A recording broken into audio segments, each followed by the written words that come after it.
회계사님, 사업을 하려면 사업자 등록을 먼저 해야 되는 건 알겠는데요. 사업자 등록증이 나오면 이제 뭘 해야 되나요? 자, 이제 법인사업자, 개인사도 상관없이 사업을 하려면 사업자 등록이 먼저 돼야 되는 거죠. 자, 오늘 이야기는 사업자 등록을 한 이후에 어떤 걸 해야 되느냐라는 걸 이제 얘기를 해드릴 시간인데, 본격적으로 사업을 하기 전에 세팅할 게 참 많습니다. 특히나 세무 쪽으로도요. 사업자 등록증을 발급받은 직후의 세팅이 향후 1년 동안의 이제 세금과 사업 안전성을 결정한다고 저는 생각하고 있는데, 그래서 오늘은 금융, 세무, 인사까지 사업자 등록 후 해야 할 10가지 주제를 한번 선정해 봤습니다. 요거로 10가지에 대해서 이야기를 한번 나눠보는 시간을 갖도록 하겠습니다.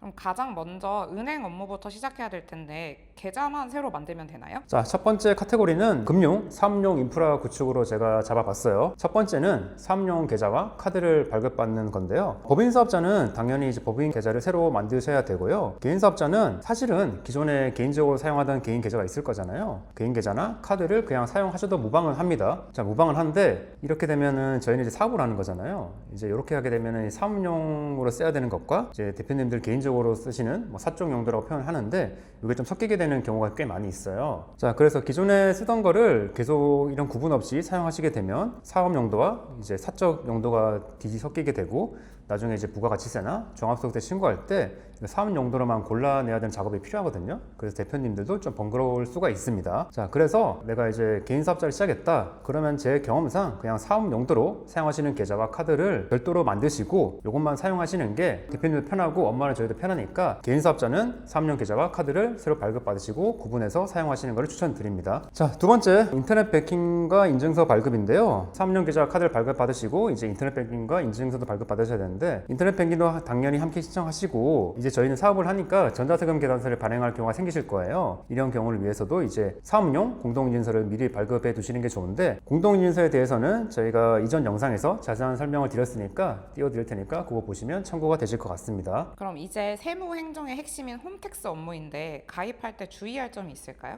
자, 두 번째 카테고리, 홈택스와 단말기 세팅으로 제가 잡아봤는데, 무조건 이제 홈택스 가입을 하셔야 되는데, 법인 사업자는 크게 제가 드릴 설명은 없을 것 같고, 개인 사업자라고 하시면은 반드시 주민등록번호로 가입하시는 걸 추천드립니다. 왜냐면은 그래야지 부가가치세 업무 그리고 종합소득세 업무를 통합 관리를 하실 수가 있어요. 그러니까 개인 사업자는 주민등록번호로 홈택스에 가입하시는 것을 추천드립니다. 그리고 이제 홈택스를 가입하셨으면은 사업용 계좌와 카드를 등록하셔야 되는데요. 아까 제가 개인 사업자 분들은 이제 사업용 계좌와 사업용 카드를 구분해서 관리 사용하시는 걸 추천드렸는데, 이렇게 구분해서 관리 사용하실 계좌와 카드를 홈택스에 등록하는 것이 핵심인데요. 이게 왜 필요하냐면은 이렇게 홈택스에 등록을 해야지 국세청이 이 내용을 자동으로 수집을 해줘요. 그래서 신고할 자료를 저희 같은 세무 대리인도 이제 별도의 절차 없이 바로 조회가 가능하니까 업무하실 때 굉장히 시간을 절약하실 수가 있습니다. 사업용 카드에 대한 설명은 제가 또 별도로 영상을 찍어 놓은 게 있으니까 그것도 띄워 드릴 테니까 참고해 주시면 될 것 같고요. 개인 사업자는 사업용 계좌와 카드를 홈택스에 등록하셔야 된다. 자, 그럼 법인 사업자는 이제 어떻게 해야 되냐 궁금하실 텐데, 법인 사업자는 이렇게 별도의 절차가 필요 없어요. 왜냐면은 법인 사업자는 사업용 계좌와 카드, 법인 카드죠. 요거를 별도로 등록 안 하셔도 홈택스에 자동 등록되기 때문에 추가로 등록하시거나 하실 절차는 필요 없습니다. 그럼 오프라인 매장이라면 카드 단말기도 신청해야 되는 거죠? 카드 단말기가 필요한 업종, 이제 최종 소비자를 상대하는 업종이 많겠죠. 이런 업종을 고민하고 계시면은 이것도 바로 이제 신청을 하셔야 되는데, 카드 단말기를 설치하기 위해서는 계좌도 있어야 되고요. 이제 사업자 등록증도 필요해요. 그러니까 은행 업무 이후에 이제 신청하시는 것을 추천드리고요. 그리고 또 하나, 단말기 설치 후에 현금 영수증, 가맹점 등록이 함께 되는지도 꼭 한번 체크해 보시면 좋을 것 같습니다. 그리고 인테리어 비용처럼 초기에 큰 돈이 들어간 경우에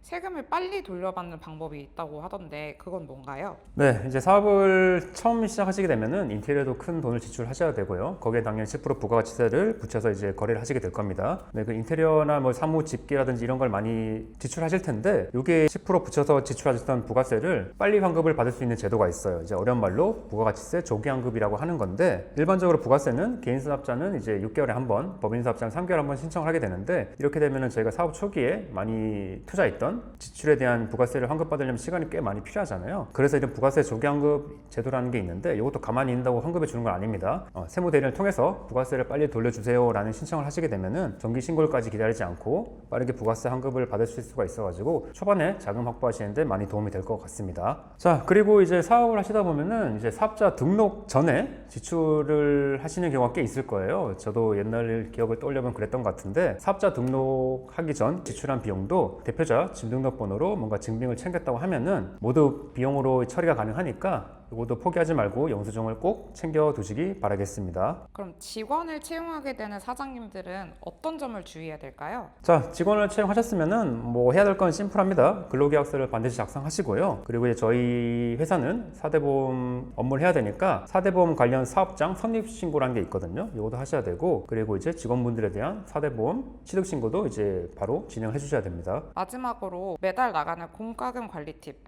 부탁드릴게요. 자, 공과금도 이제 매달 나가는데 제 생각에는 자동이체에 걸어 두셔가지고 연체되는 걸 방지해 주시는 건 당연히 기본인 것 같고요. 이런 지출이 있을 때 이제 사업을 하시게 되면은 반드시 세금 계산서 용도로 신청을 해주셔야 됩니다. 왜냐면은 매달 나가는 전기료, 통신비에도 부가세가 붙어 있거든요. 그래서 이거에 대해서 세금 계산을 발급해 주세요라고 하셔야지 여기에 붙어 있는 부가세도 공제 받으실 수가 있으니까 이런 공과금 자동이체 용도 변경도 반드시 챙겨두시면 좋을 것 같습니다. 오늘 말씀하신 내용들만 하나씩 체크해도 사업 초기에 혼란을 크게 줄일 수 있을 것 같아요. 근데 10가지라고 해주셨는데 하나 빠진 것 같아요. 마지막 10번째는 이런 거를 이제 다 대표님들 하나씩 챙기시기는 사실상 좀 어렵거든요. 10번째 마지막 하나는 믿을 만한 세무대리인 찾기라고 제가 하나 넣어봤습니다. 제 경험상 사업자 등록을 하신 극초기에는 대표님들이 제가 설명드렸던 이런 것들을 직접 처리해 보려고 하시거든요. 뭔가 이 사업자 등록부터 해가지고 부가세 신고, 뭐 직원 인건비 처리라든지 이런 거를 직접 해보시려고 하시는데 제 경험상 많은 분들이 그렇게 하시다가 포기하는 편이 좀 그런데 이제 못하겠습니다 하고 저희 쪽으로 문의를 오시는 경우가 꽤 많이 있어요. 이게 왜 그러냐면은 어쨌든 이게 회계 세무라는 전문 지식이 필요한 일이고요. 이거를 뭐 블로그라든지 이런 거에 뒤져보면서 하실 수는 있겠는데 어쨌든 대표님들이잖아요. 그래서 이거를 찾아보시면서 대표님들 인풋을 투입하는 게 저는 좀 이제 효율적이지 않다고 생각을 하거든요. 그리고 당연히 일을 잘못 처리할 가능성이 높아지고 거기에 따른 뭐 가산세라든지 그런 것들이 있기 때문에 제 생각에는 대표님들은 이러한 업무들이 필요하시게 될 거고 세무 대리인에게 업무를 맡기시고 궁금한 점이 있으시면 그때그때 이제 물어보시고 해결하시고 대표님 본연의 일, 영업과 조직관리, 마케팅 이런 게 집중하시는 게 올바른 방향이라고 생각을 합니다. 그래서 오늘 방법면 주제에 대해서 간단히 좀 설명을 드려봤는데요. 이 모든 과정이 번거롭게 느껴지실 수는 있을 것 같아요. 그런데 이거는 이제 사업을 시작하시게 되면 안정적인 성장을 위한 기초공사라고 생각하시면 좋을 것 같습니다. 혼자 해결하기 어려운 세무회계 문제가 생기시면 언제든지 편하게 저에게 문의 주시면 감사하겠습니다.